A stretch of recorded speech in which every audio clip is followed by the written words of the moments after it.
Muy buenas noches y bienvenido a un nuevo programa de debate este día viernes 23 de abril. Hay leyes que están saliendo todavía en esta legislatura que concluye en 7 días más, pero no ha parado de aprobar leyes o de discutir leyes.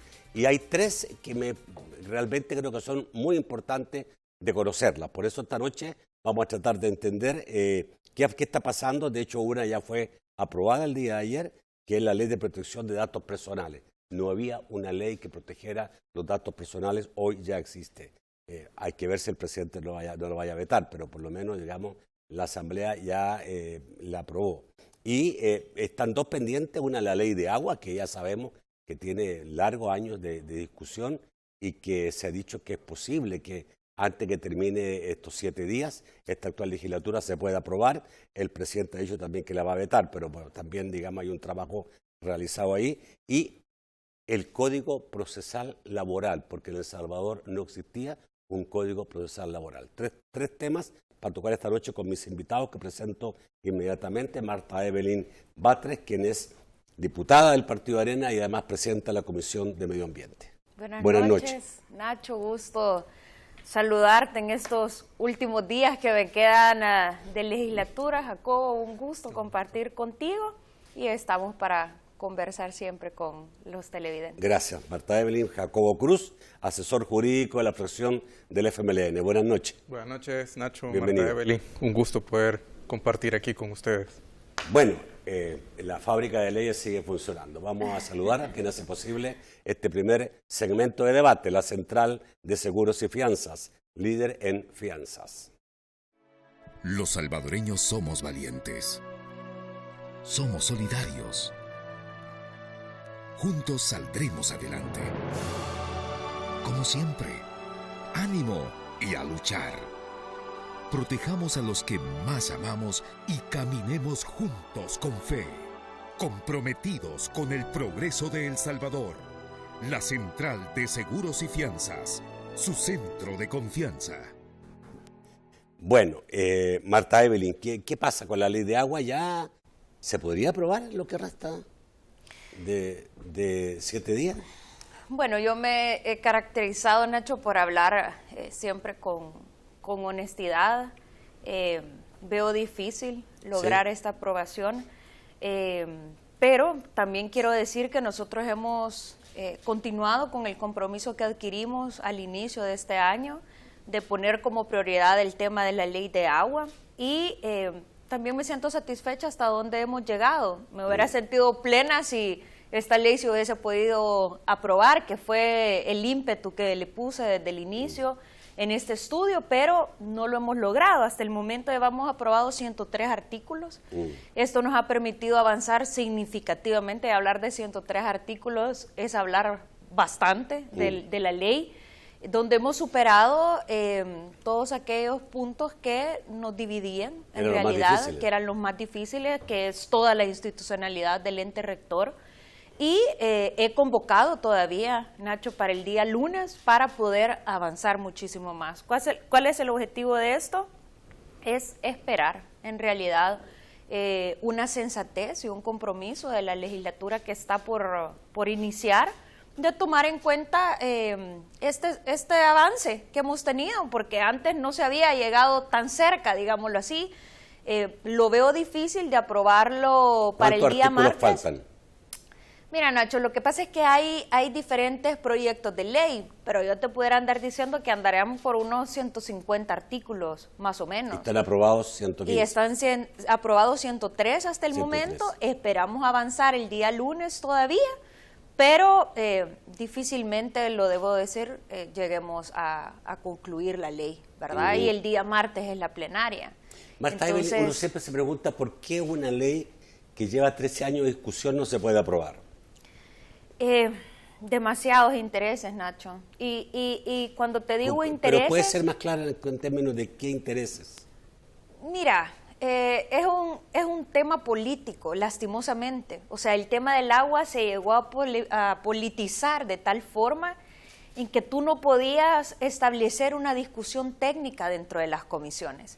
siempre tenía que ser añadido el factor de una campaña política, ya viene la campaña, mira, en las elecciones esto no es un tema ganador, o sea, siempre, pero un tema ganador ¿para quién?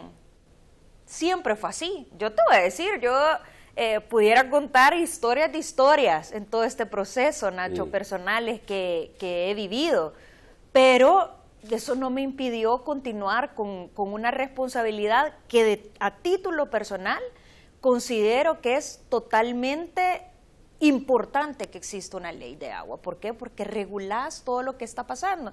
Mira, ahora, por un lado tenés... ¿Es complejo hacer una ley de agua? Considero que sí, porque estás hablando de un tema que te mueve masas, que te genera recursos de todo tipo, tanto para organizaciones que tienen que ver con los movimientos del tema de agua, como para las personas. O sea, hay también interés de... Sí, hay que decirlo, o sea, no podemos decir que no podemos decir que no, pero eso no desmerita, y también lo quiero decir, el compromiso que muchas organizaciones tienen de manera genuina, Nacho, en promover esta ley, y que todo apuntaba a que lo íbamos a lograr. O sea, imagínate, yo lo veo hace, ¿qué? 2 años atrás, en la situación que estábamos, marchas, amenazas, todo lo que llegaron a hacer a la Asamblea Legislativa, y hoy habíamos logrado estar en una mesa, buscar acuerdos, acercamientos, y te digo, no me siento plena, pero sí satisfecha que 103 artículos están aprobados y esperamos nosotros el día lunes continuar con este avance y que les quede ahora, eso a la nueva legislatura. ¿Técnicamente también es complejo? ¿Técnicamente? Técnicamente, claro que sí, porque estás hablando de inversión, a ver, ¿verdad? Porque estás hablando del subsuelo. Claro, estás hablando del subsuelo, de mantos acuíferos, de vertidos. O sea, estás hablando de varios temas que, en este caso también a los empresarios les genera un gasto, porque estás hablando de una inversión que lo vas a ver a corto, a largo plazo el beneficio, pues claro que sí, pero primero tendrían que entrar en un proceso de inversión y modernización en el uso de las aguas también. Y obviamente estás hablando de que en este caso ANDA se estaría regulando a través de esta ley. Porque ANDA no está regulada. Porque ANDA no está regulada, y a lo largo del tiempo tú has visto que es una institución que es la mayor proveedora del servicio, no es la única, la mayor proveedora del servicio. Lejos la mayor, pero tenés los resultados que tenés hoy en día en la administración, o sea, porque tenemos que ser realistas. La gente paga por un servicio que no recibe. ¿Qué artículos quedan por aprobar que son difíciles? Ya queda la parte de sanciones, Nacho, queda la parte pecuniaria, ¿verdad? Que esos son los artículos que quedarían pendientes. O sea, que ya ¿cuánto es parte, se va a pagar? Ajá, que es ya parte, o sea, que estamos hablando de tarifa, ¿verdad? ¿En esa ley los pozos privados pagarían? Pagarían, o sea, el punto es la explotación del servicio, ¿verdad? Cómo tú regulás la explotación del servicio, el uso del suelo y del subsuelo, pues. Pero lo ordenás, tampoco buscas, digamos, quebrar una empresa que se dedique a eso, pero sí lo regulás. Lo mismo para los privados.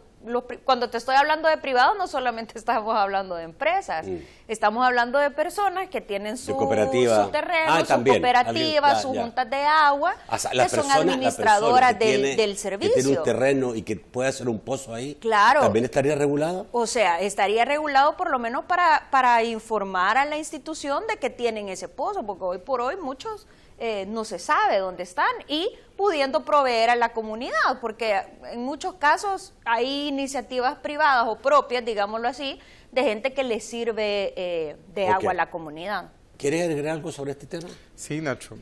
Yo creo que el tema aquí, ¿por qué cuesta tanto? Es un tema de cómo convergen todos los intereses y los acuerdos. Claro.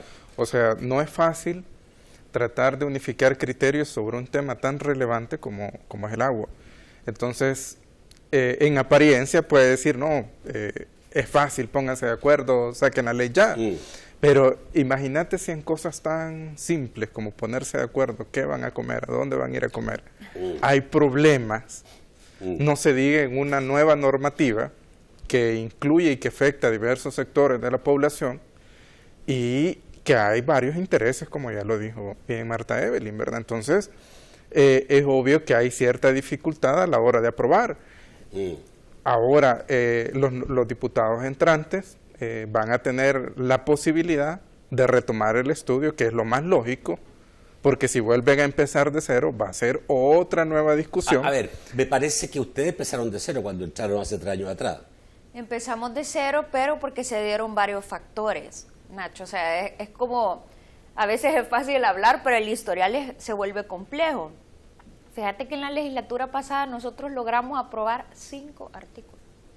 5 artículos. Cuando arrancó esta legislatura, avanzamos y logramos aprobar 14 artículos. En esos 14 artículos iba la conformación de la Junta Directiva, que fue todo lo que generó, y después, en una plenaria, que dicho de paso yo no estaba, alguien toma la iniciativa y se vuelan de un solo plumazo los 14 artículos, en lugar de ponerse a estudiar el 1, digamos, o sea, el que generaba la polémica.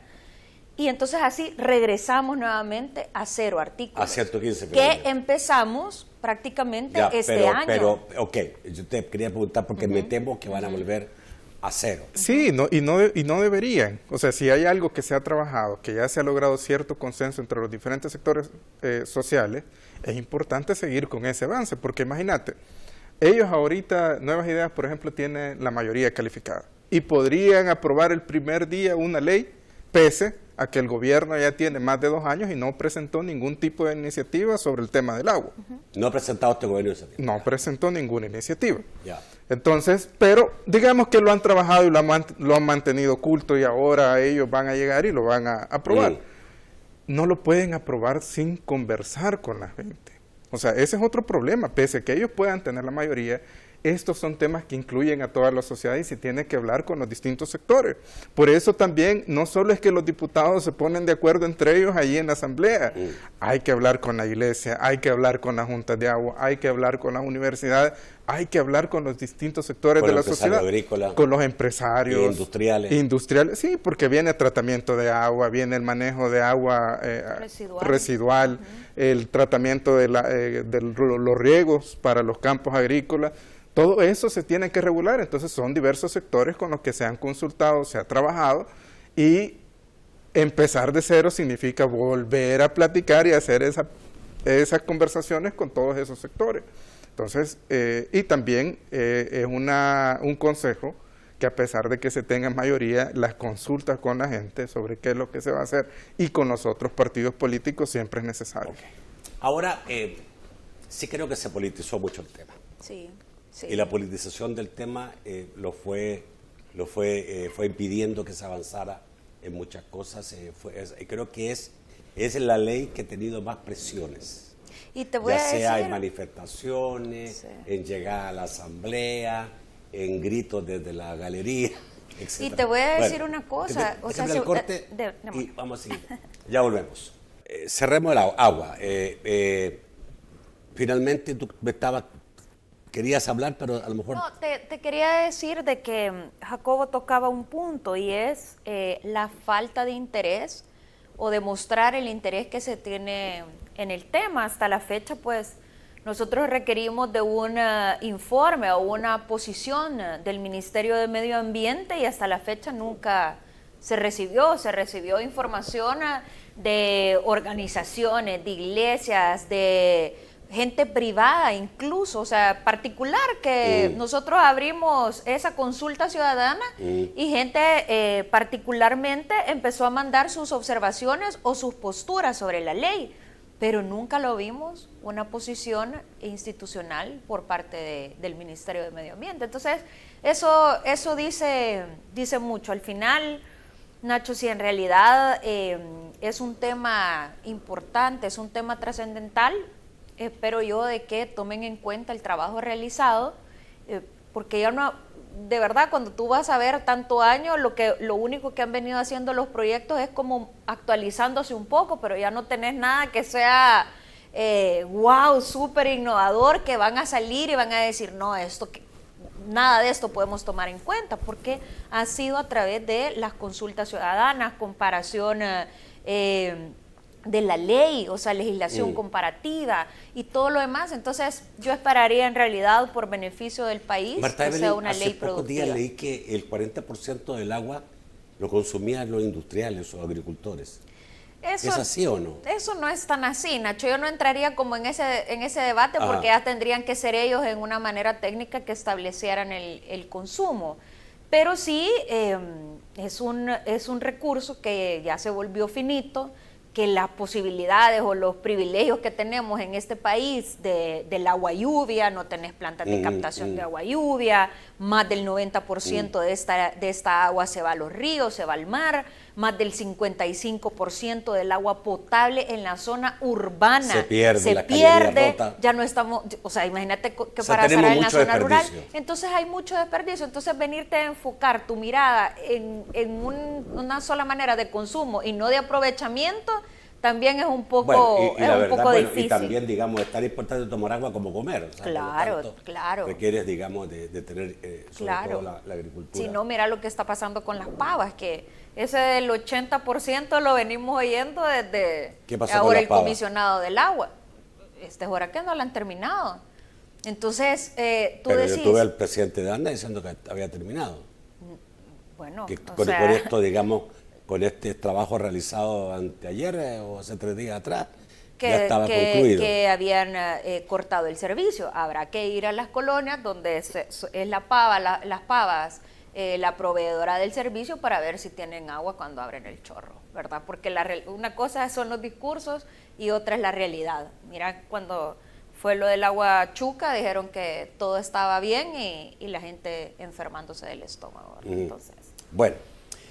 Otra ley me parece importantísima, que ya fue aprobada, ¿no? Ya fue aprobada el día de ayer, en la sesión plenaria, es la ley de protección de datos personales. No se llama exactamente así, tengo entendido. ¿Cuál es el nombre de la ley, Jacobo? Fíjate que la ley tiene un nombre similar, o sea... ya, dejémoslo así porque hay una... es esa, Ley de Protección de Datos Personales. Excelente, ya. ¿Ves?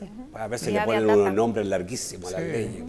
Ya. O que no sabes de qué trata el contenido de la ley. Esta ley que no existía en el país, ¿qué protege? Fíjate que es bien interesante, porque a pesar de que no había una legislación sobre esta materia, sí había mecanismos de protección. Por ejemplo. Y esto es a raíz de un proceso de amparo que se suscitó allá en el 2004, el amparo 118-2002, que era porque una persona fue a una de estas empresas que manejaban datos sobre récord crediticio a querer que le cancelaran y dijeran, miren, yo ya pagué mi deuda, por favor sáquenme de su base de datos. Correcto, me recuerdo. Entonces vino la empresa y parece que no le contestó, no se dirigió, entonces vino la persona y fue a la sala de lo constitucional. El abogado Solórzano hizo eso. Sí, correcto. Boris Solórzano. Boris, sí, me recuerdo. Buena retentiva. Entonces, buena buenísimo. retentiva. Es que lo conozco. Entonces, en ese momento, la sala vino y a pesar de que desestimó el amparo, porque la empresa logró demostrar que en efecto había una fecha de cancelación sobre la base de datos que tenían de la deuda del señor, que ya no había ningún tipo de incumplimiento, pero a partir de ahí la sala sí reguló y decía, o sea, a pesar de que no declaró lugar el amparo, que cuando dice que toda persona tiene derecho a la protección de los mismos, en el artículo 2, inciso segundo, incluye la protección a los datos personales. A partir de esa fecha, la sala reconoce como un mecanismo para la protección de los datos personales el amparo. Y después este mismo abogado, Boris Solórzano, inicia un proceso de inconstitucionalidad por omisión para que la Asamblea Legislativa regule lo relativo en una ley a la protección de datos. En aquel momento la sala dijo, miren, no nos podemos meter en eso porque esa es una facultad de libre configuración que tiene el legislador, pero volvió a agregar otro agregado más sobre, por ejemplo, los derechos que tienen las personas a la hora de que se manipulen sus datos, como la protección, por ejemplo, de actualizar, la posibilidad de modificar, la posibilidad de cancelar o que ya no se tramiten sus datos. Y todo eso quedó regulado de una manera como jurisprudencial, pese a que en otros países por constitución sí se regula, ¿verdad? Y esto deviene también de lo sensible que son los datos personales, ¿verdad? Que a veces uno no sabe con quién se comparten este tipo de datos. Claro. Entonces, a mí, por ejemplo, yo nunca he entendido por qué la cajera de un supermercado o de cualquier, digamos, negocio te pide tu DOI. correcto. O lo tienen ingresado en su base de datos. ¿Por qué te pide el DOI? O sea, el día de mañana me puede pasar algo, para mí sería, digamos, primera sospechosa, la cajera, digamos, que pidió el DOI, por ejemplo. Sí. ¿Ya? Hay bastante, digamos, desorden en ese aspecto. Sí, había bastante desorden y por eso se metieron distintas iniciativas hace algunos años sobre la materia de la protección de datos. ¿Verdad? Una iniciativa de ARENA, una iniciativa del FMLN y había otra iniciativa, creo que del CD. Entonces inició la discusión que finalizó el día de ayer en la aprobación de la Ley de Protección de Datos. ¿Verdad? Es una ley que viene a ser, como te digo, es nueva, como vos decís, es relevante, aunque en alguna manera, o alguna medida, sí había... Constitucionalmente estaba protegido. Lo que pasa, pero no había ley. Sí, lo que pasa que había un problema que también se discutió en la inconstitucionalidad, y era que el abogado Boris Solórzano pedía también que existiera una autoridad que se encargara de velar por el cumplimiento de medidas de protección de datos. Entonces, esta ley regula también crea una autoridad que se va a encargar de verificar el cumplimiento de la misma y que va a estar monitoreando a las empresas, a las personas naturales, jurídicas, públicas o privadas, cuál está haciendo el tratamiento de los datos que se está haciendo. ¿Verdad? Y se regulan una serie de derechos para las personas, por ejemplo, que tengan conocimiento qué tipo de datos y para qué van a ser utilizados los datos que uno está proporcionando. Porque a veces cuando vos haces un trámite en alguna institución, te dicen, o sea, no necesitan todos tus datos. ¿Verdad? No necesitan todos tus datos y a veces vos te preguntás qué van a hacer con el resto de los datos. Lo que pasa es que hay un comercio de datos. Correcto. O sea, paralelamente a todo esto, hay un comercio de datos y uno no cae lo sabe. como corderito, Sí, digamos, no en lo ese sabe. comercio, ¿no? O de una sola vez te hacen firmar una cláusula de manera general que vos autorizás para que manipulen tu información. En Internet también. Sí, y en Internet también. Entonces, inclusive esta ley es novedosa porque regula justamente alguna parte del Internet, que es el uso de cookies. ¿Verdad? Que las cookies son como programas, digámoslo así, que te rastrean la información o que te dicen qué es lo que estás haciendo cuando vos visitas Internet. ¿Verdad? O sea, llevan un registro de tus actividades en Internet, por decirlo así.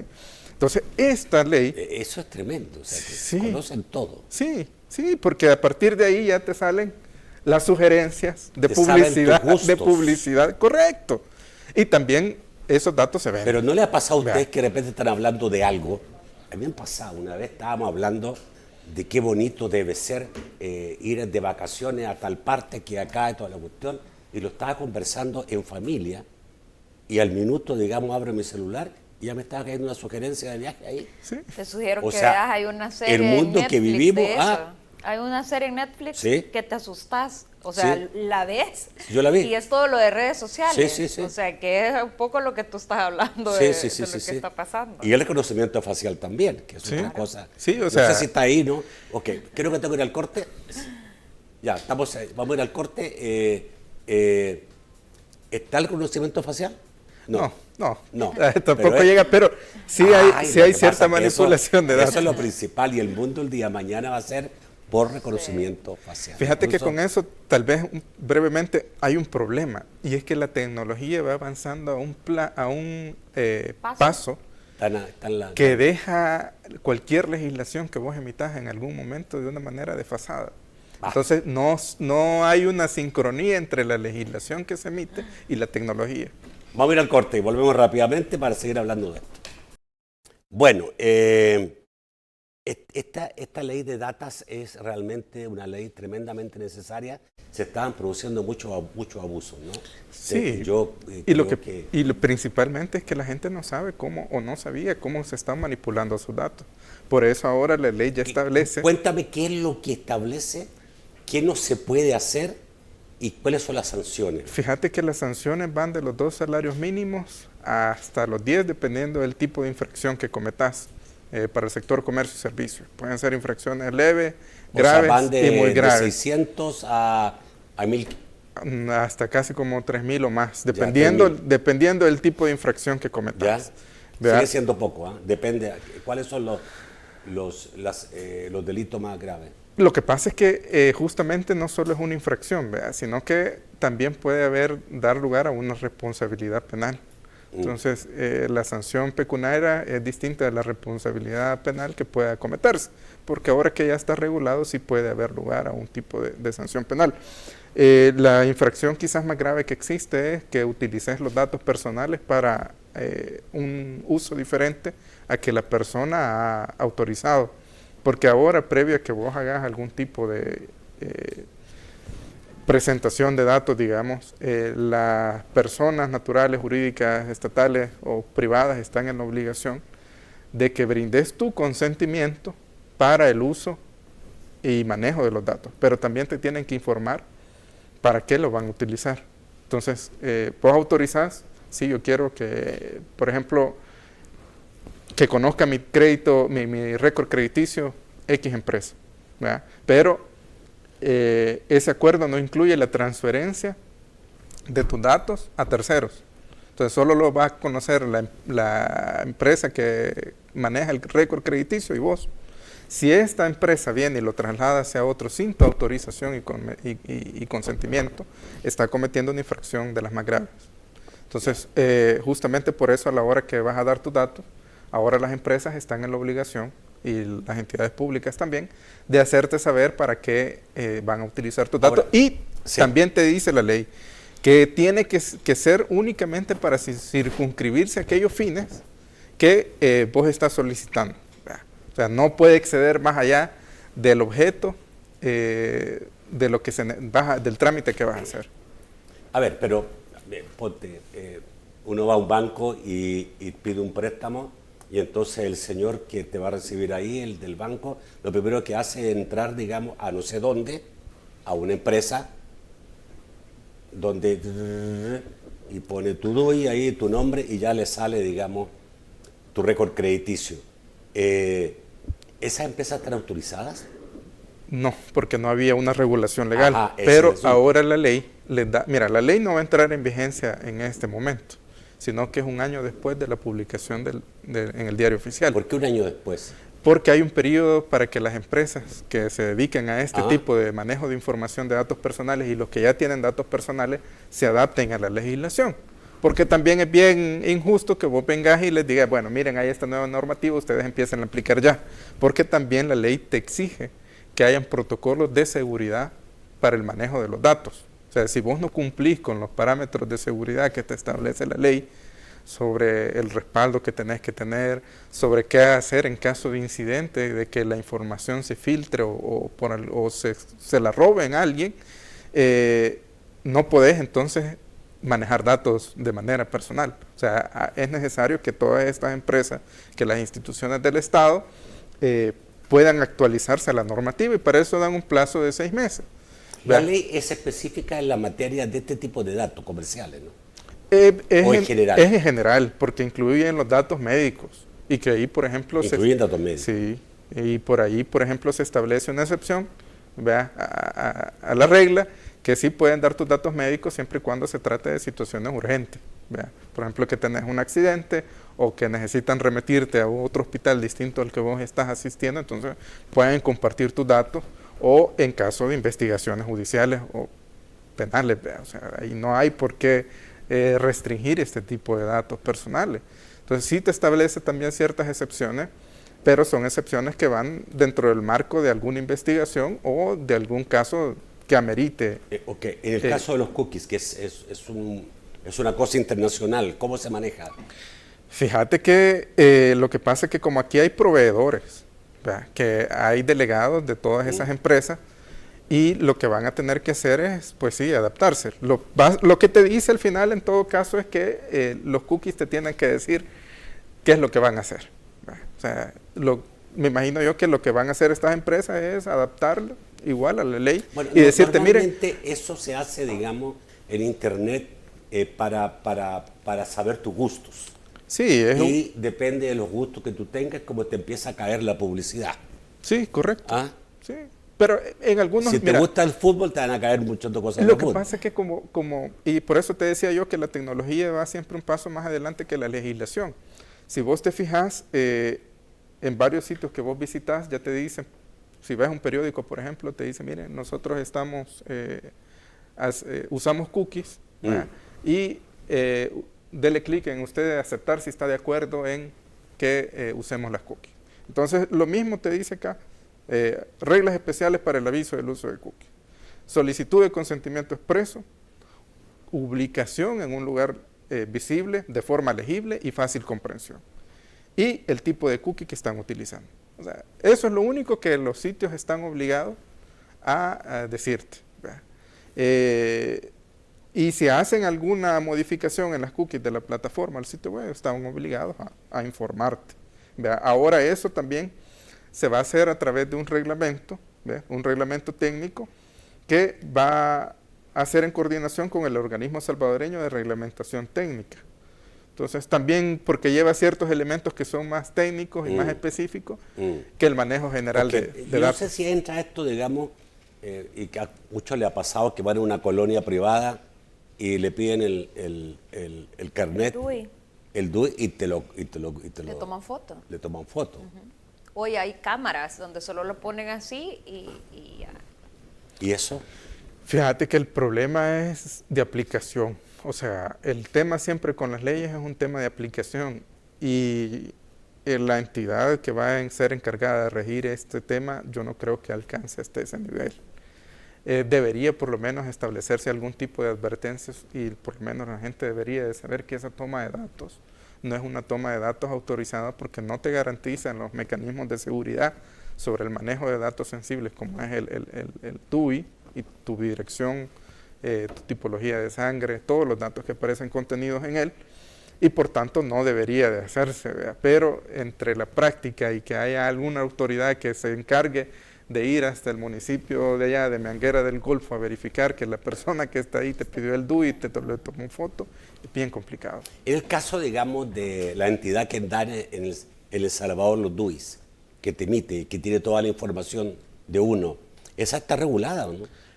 Fíjate que hay cierta regulación, pero es más que todo por el convenio que se establece entre la empresa y el RNPN. O sea, es un contrato. Hay un contrato inclusive de confidencialidad, según entiendo yo, sobre el manejo de datos, pero también las empresas que cuando ofertan la administración de los datos, en las bases que realiza el RNPN ponen ciertas limitaciones y ciertos mecanismos de seguridad para protección de datos. Porque te imaginas toda esa base de datos de todos los salvadoreños, tanto en el exterior como acá, pues que se llegara a ver una fuga de información, que se llegara a perder. Yo tengo la impresión que los partidos políticos tienen alguna base de datos, ¿o no? No, Nacho. Fíjate que yo creo que a veces sobreestiman demasiado los partidos, ¿será? Pero no, no. Pero, por ejemplo, tú ves candidatos que te llaman por teléfono y que saben exactamente a quién llamar, ¿no? Adultos de determinada edad, lo que pasa es que gente, fíjate digamos... que ahora más que todo eso es a través de las tecnologías, con Facebook, que te ayuda a segmentar datos. Y hay otras empresas que no necesariamente es el RNPN, que justamente te vende ese tipo de datos. De servicios. Es igual que cuando vos a veces te registras en algún comercio, digamos, y después te aparecen ofertas de otro comercio distinto y vos decís, ¿cómo si yo nunca he visitado este lugar? Y es porque el comercio al que vos le dejaste tus datos seguramente los transfirió, no sabemos si los vendió, pero de ahí te llegan ofertas, ¿ve? Entonces, ese tipo de cosas, justamente ese tipo de que te pasó a vos o algún conocido, ¿ve? Que lo llamaron de algún partido político, no se va a poder hacer si no cuentan con el consentimiento de las personas. Y las personas podrían ir y solicitar a la empresa que le hizo este tipo de oferta, digamos, conocer cómo es que esa información ha llegado a las manos de ella.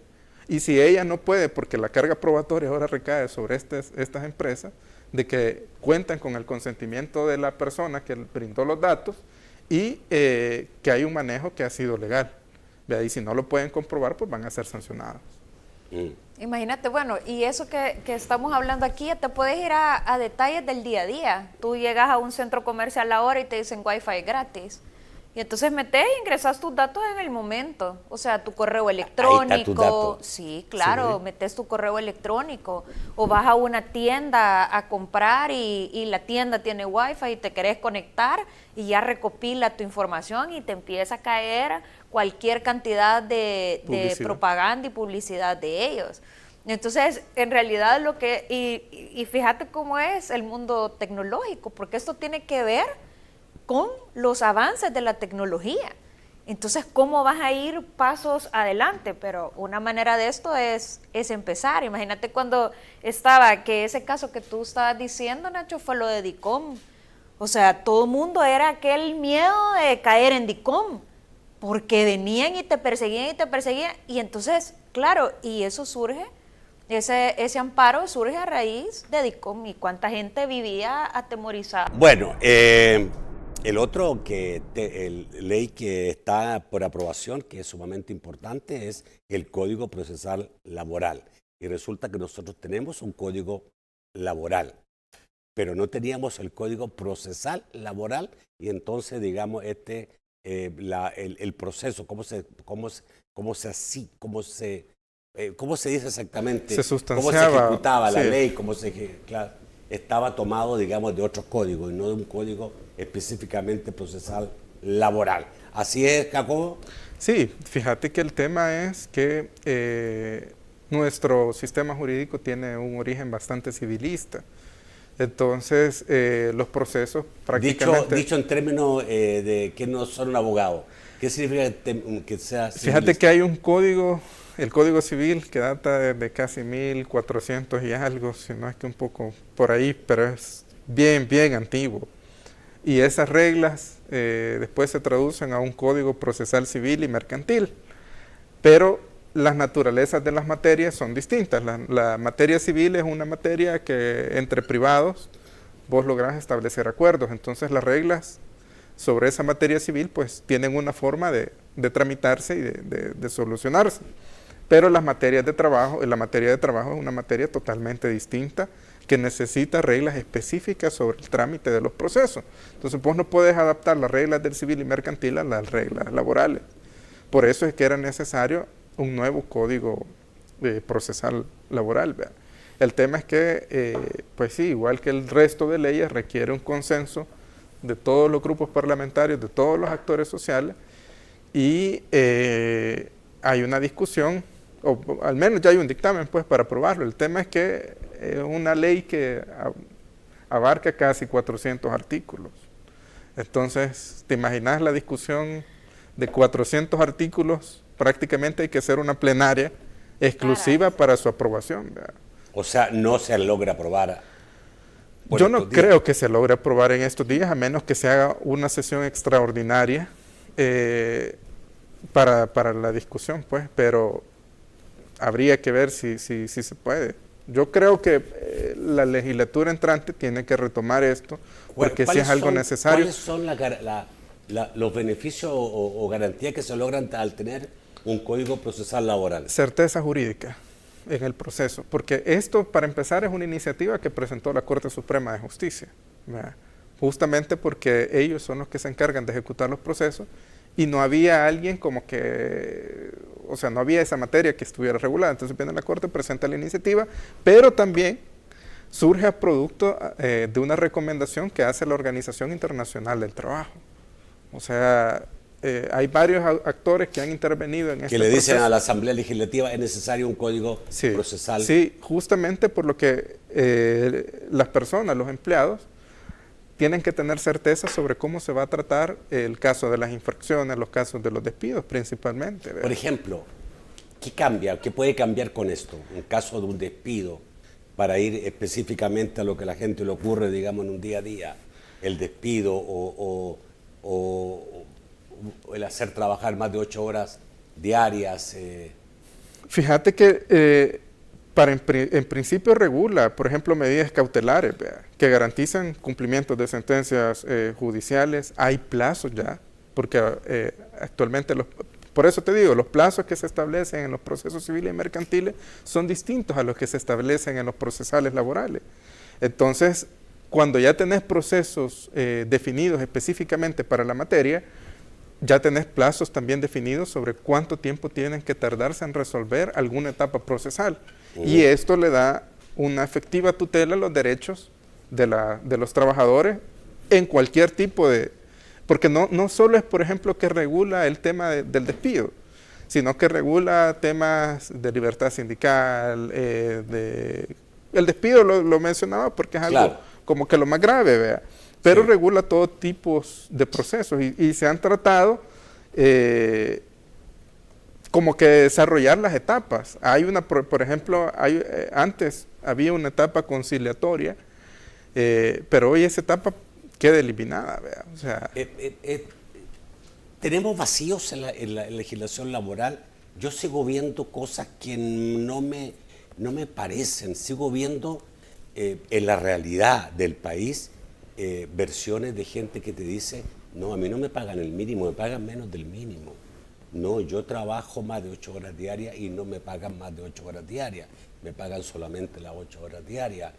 Por ahí te encuentras con gente que trabaja 12 horas al día y pueden trabajar 10 días o 15 días seguidos. Hay una serie de cosas, digamos, que, Marta Evelyn, que tenemos leyes, pero como que no se cumplen.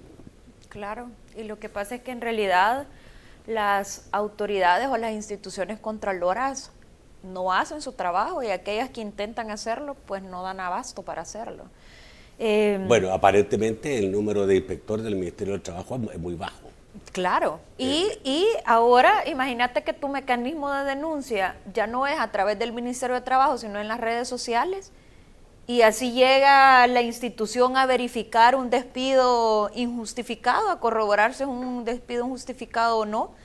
O sea, a ese nivel estamos llegando y en realidad no se está haciendo. Imagínate este código laboral desde el 72.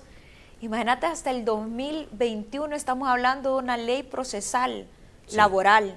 Y esta ley que se ha llevado bastante discusión, incluso te habla no solo de indemnización, sino hasta de embargo preventivo para las empresas, obviamente después de un proceso de corroborar algún tipo de abuso laboral, pero que tenemos que ser conscientes que así como hay buenos empleadores, hay empleadores que son nefastos, diría yo, Nacho, en cuanto a la explotación de los empleados. Entonces esto viene como a reforzar las garantías laborales que un empleado tiene y obviamente también debería de garantizar la independencia que se tiene a la hora de tomar decisiones por parte de un juzgado de lo laboral, un juez de lo laboral o a través del Ministerio de Trabajo también, para que se pueda cumplir con ese derecho que los trabajadores tienen. Claro. Marta Evelyn, ¿cuánto tiempo vas a cumplir de ser diputada? ¿Cuántos periodos tuviste? Este era mi segundo periodo como 6 propietaria años. Y ¿Tuviste fui antes suplente de Ana Vilma en el 2012. O sea, 9 años Sí. en la Asamblea Legislativa. Bueno, yo trabajaba antes en la Asamblea. Nacho Ya. era empleada también de la ¿Sí? Asamblea. Ajá. ¿Cuántos años entonces en total? Chica, imagínate que entré de asesora en el 2006. O sea, para mí ha sido una tremenda escuela, definitivamente, la Asamblea Legislativa. De hecho, era un sueño y lo cumplí. Eso les quería preguntar. Bueno, tú 16 años aproximadamente, ¿no? Sí, imagínate. Por ahí. ¿Tú cuánto tiempo llevas en la Asamblea? 6 años. 6 años como asesor. 6 años. Seguramente van a cesar los dos, digamos. Bueno, tú está claro que cesas. No Pues sé sí. si la fracción querrá tenerte de otra manera ahí. Pero, y uno se pregunta, y ustedes están sufriendo el efecto, digamos, de que la mayoría de la gente piensa que al fin se va una mala asamblea legislativa. ¿Qué tan mala es la asamblea legislativa? ¿O no es mala? Fíjate que yo creo que el problema es la falta de entendimiento de cómo funciona el proceso. Porque para empezar, la asamblea legislativa no materializa lo que legisla. Entonces, cuando, por ejemplo, la asamblea aprobó 50 millones para la vacunación del COVID. Pero ¿quién es el que la está aplicando? Es el Ministerio de Salud, es el gobierno central. Entonces, ¿quién hizo la vacunación? Fue el gobierno central. Pero la gente no entiende que los fondos los dio la asamblea. O sea, ese es uno de los problemas, un ejemplo. Y el otro ejemplo es que no entiende por qué hay falta por qué no se sacan leyes. Y eso es fácil. O sea, si hasta en la misma casa de uno tiene dificultades para llegar a acuerdo con sus hijos, con su esposa, con sus padres, con sus amigos, en temas que son, entre comillas, irrelevantes, como lo decía yo al inicio. O sea, definir a dónde vamos a ir a comer o qué vamos a ir a comer. Entonces, cuando te pones a tratar sobre temas relevantes del país y tratar de llegar a un acuerdo, por ejemplo, ellos, Arena, meten una iniciativa sobre un tema, el FMLN viene y mete una iniciativa sobre otro tema, y ya no va a salir como al principio lo presentaste, porque lleva agregados de uno y de otro para poder aprobarse. Entonces, esa falta de entendimiento de cómo funciona la Asamblea Legislativa, creo que a veces también haya cierto desprestigio, y por eso dicen, miren, no trabaja. Y también, o sea, es que es sano una discusión, un debate de un tema. Obviamente tal vez no alargarlo 14 años como una ley de agua, pero en muchos temas es sano. Precisamente porque tenés posturas diferentes y lo que querés es tener un producto mejor de lo que se presentó. Ese debería de ser el ideario. Aparte, Nacho, que también ha sido tan descalificada la asamblea y en estos últimos años, digámoslo así, pues muchísimo más. Y del trabajo, o sea, yo creo que la gente, tú le preguntas en la calle qué hace un diputado y te dice nada, solo ir a cobrar.